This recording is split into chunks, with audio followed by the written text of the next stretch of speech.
বাইরে তুমুল বৃষ্টি আর মনটা বিরিয়ানি বিরিয়ানি করছে, কিন্তু এই যা বৃষ্টি বেরোনো যাবে না। তাই মা বলল ঘরে যা যা আছে তাই দিয়ে বিরিয়ানি না হোক, বিরিয়ানি ছোট ভাই হয়ে যাবে। আর যেমন কথা তেমন কাজ, সঙ্গে সঙ্গে ফ্রিজ থেকে মাংসটাকে বের করে প্রয়োজনীয় মশলাপাতি দিয়ে কিছুক্ষণ ম্যারিনেট করে রেখে আর চালটাকে ভিজিয়ে নিয়ে মা হলুদ, কাঁচা লঙ্কা, জিরে আর একটু ঘি দিয়ে মিশিয়ে নিল। তারপরে ওই ম্যারিনেট করা মাংসটাকে একসঙ্গে দিয়ে মেখে নেওয়ার পরে আরও 5টা মিনিট রেখেছিল।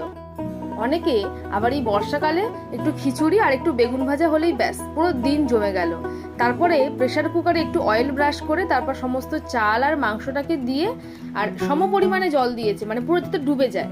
ব্যাস 3টে সিটির পরেই বিরিয়ানির ছোট ভাই রেডি। আমি তো তাড়াতাড়ি করে থালা নিয়ে বসে গেছিলাম, আর তারপরে যেই মা খুললো ঢাকনাটা, উফ, পুরো যেন স্বর্গ। জানি অনেকেই বলবে তো বিরিয়ানির পাশ দিয়েও যায়নি, কিন্তু বিশ্বাস করুন এইভাবে একবার করে দেখুন, ভীষণ ভালো লাগবে খেতে। একদিন